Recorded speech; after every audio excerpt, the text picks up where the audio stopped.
Hey, what is up, you sexy beast? Soulmire Tristan here, and I'm currently bringing you a scary story told about the Red Cross, and it's actually a pretty damn good story. If you guys have ever donated to the Red Cross, you can relate.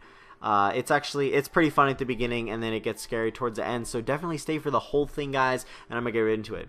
The Red Cross had been aggressive in the previous few weeks. It felt like every day there was a phone call soliciting my donation. That was my punishment for surrendering my contact information and my job's blood drive. Truth was, an hour off of work was far more alluring than the prospect of helping out, or making a difference, as they put it.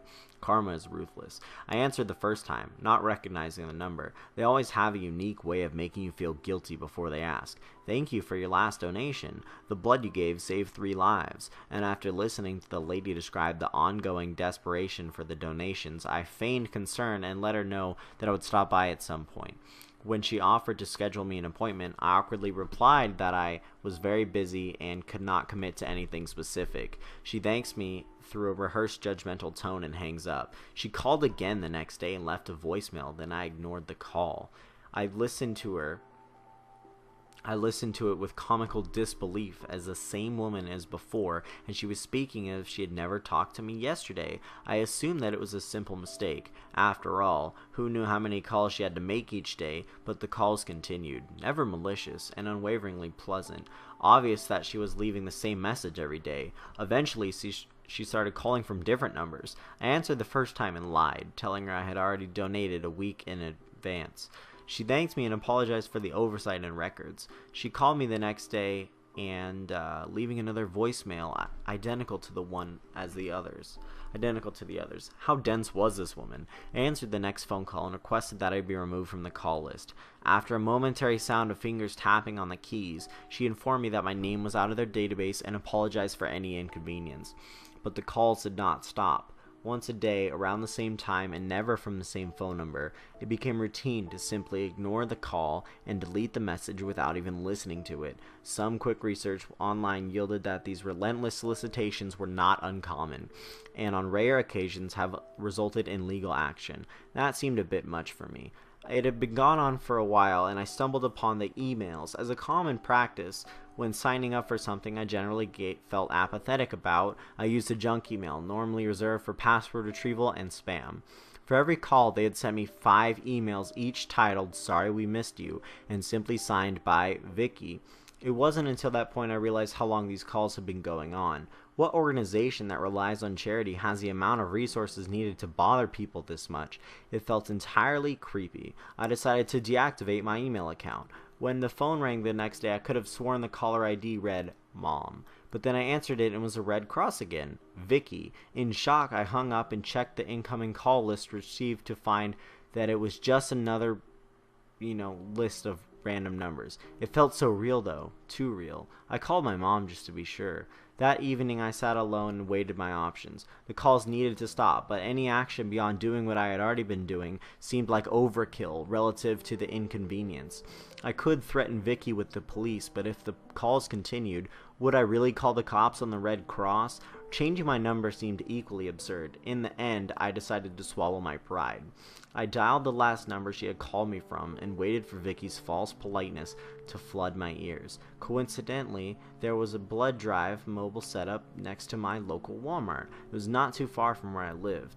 She set me up with an appointment and thanked me profusely for saving lives, even going as far as calling me an angel for some reason. That word gave me chills. Even if it only evaded me from calls for a few months, it was worth it.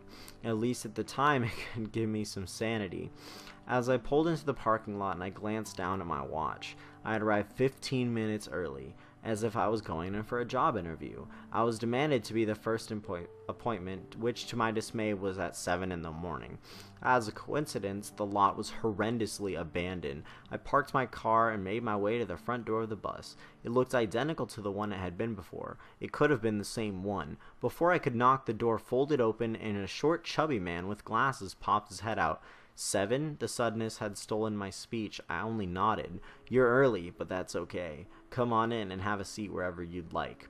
The bus was set up for multiple people, 8 on my count, so I found the idea that it was going to be unsettling with just me there. I immediately regretted the frustration that made me insist on being here ungodly early. As soon as I sat down, the man reached around me and strapped me to the seat. I shot him an uneasy look, which he responded with an awful nasally laugh. It is to keep you from falling out if you pass out. You know, safety precautions. Is this new? I don't remember this at all. Yes, it's new. We wouldn't want you bumping that head of yours. The man was mostly concealed behind a white lab coat. He wore a visor that reminded me of one of the bankers you would see in the old Western films. Whenever he leaned in too close, you could smell something awful. Once he laughed, I could see why. Had a man ever brushed his teeth? He swabbed my arm with alcohol and swiftly inserted the needle. I watched as my blood worked its way down the tube below my chair. Something occurred to me. Don't you need information from me? Like if I have any tattoos or if I've traveled to Africa or something? What if I'm not healthy enough to give? With men your age, we don't need to worry about after testing you the first time. I'll get all your information afterwards. Something didn't seem right about that. Did he forget and was covering his tracks? I rested my head back and let it go. I wasn't going to make something out of nothing. I felt fine. After a couple of minutes, he came back over and adjusted something underneath my seat. As he sat up, he noticed a scar on my other arm. What happened to your arm? Biking accident when I was really young. He focused on it for a moment, as if taking in every detail. Finally, he responded, "Oh, that's too bad. Too bad." The man continued to pace the aisle, occasionally stopping to do something under my chair. Eventually, I started to feel nauseous. How long had it been? I looked at my watch and it was missing. Had I taken it off? Did I forget it today? I frantically retraced my steps, unable to come to a definite conclusion. Had he taken it? I couldn't just accuse him of swiping a $10 watch. I asked him for the time and he shrugged, saying he wasn't sure.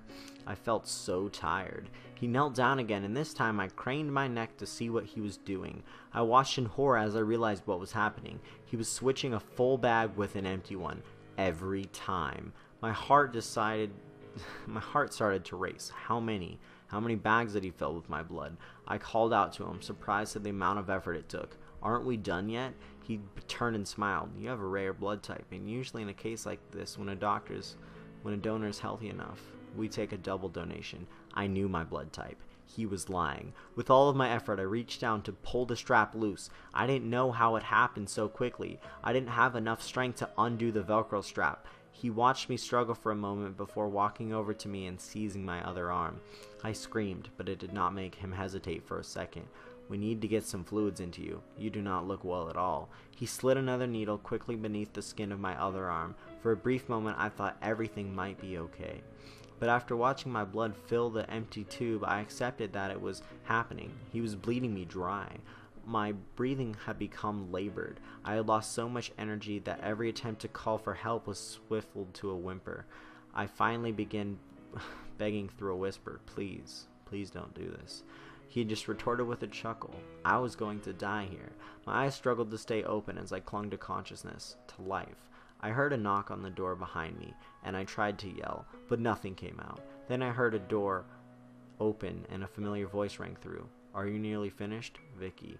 "Yes, we can take the rest later." "Anything I should know?" "Yes, there's some significant scar tissue on his left arm.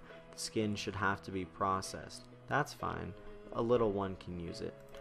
I really hope you guys did enjoy the story. If you guys want to follow me on Twitch and watch my streams and buy my t-shirts and do whatever with the links below, hope you guys enjoy the story. Have a great day, and remember the fact that I love you.